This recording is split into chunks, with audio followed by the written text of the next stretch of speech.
What is identity? The color of your hair? The hobbies you enjoy? What job you have? As a kid, I always wanted to be an inventor. I wasn't just playing with toys. I was taking them apart and turning them into completely new things. Building things wasn't just something I did, but it was part of my identity. As I got older, that identity became harder and harder to hold on to. Everyone around me seemed to have their futures all mapped out. They were choosing careers that made sense to them. I'd watch movies and for a moment I'd think, maybe I could do that. But it never stuck. And everyone kept asking me what I wanted to do, but nothing seemed right. I was someone who made things, who brought new ideas to life. But no one really tells you how to turn that into a career. I had discovered engineering. I was so excited to start engineering school, build talking robots and flying cars. But the classes started slower than I expected. And I kept telling myself, oh, the cool projects are probably coming next class. I actually got so bored that I started building projects on my own. I wanted something to show off to my friends while I waited for the bigger projects in school. But those projects never came. It wasn't until my senior year that I realized mechanical engineering is mostly heating and air conditioning design. I felt this heavy weight of disappointment because I didn't want to design AC units for the rest of my life. Then on one of the last days of school, we had a guest speaker come in to talk about a niche branch of engineering: product design. Product design. Product design. Product design. Product design. What exactly is product design? The holy grail of engineering. After the lecture, I found the speaker to show him all the cool projects that I've been working on and why I was right to work for his company. I couldn't hide the passion I had for designing things, and he hired me almost on the spot. And this job was amazing. I was doing what I loved, turning people's ideas into real-life products. I can't show you exactly what I was working on because most of the things I designed are still patent pending and not trying to get sued. But the example I always gave was if someone came in wanting socks that play music, I'd build them socks with speakers on it. At first, the job was everything I ever wanted. I was excited every day to walk into work with a sense of purpose. But slowly, things began to change. It wasn't obvious at first, just small things, little cracks in the facade. The critiques started coming more often and they weren't constructive anymore. The excitement I first had starting to be replaced with gnawing anxiety. He's not gonna let you not good enough. You're a failure. Deadlines started to pile up. The pressure was relentless and my boss's patience grew thinner by the day.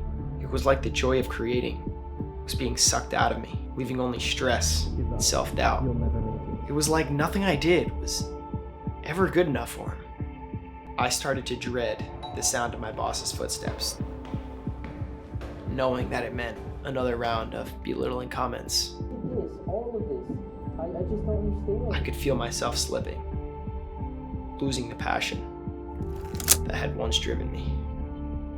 Every morning I woke up with a pit in my stomach, feeling like a failure.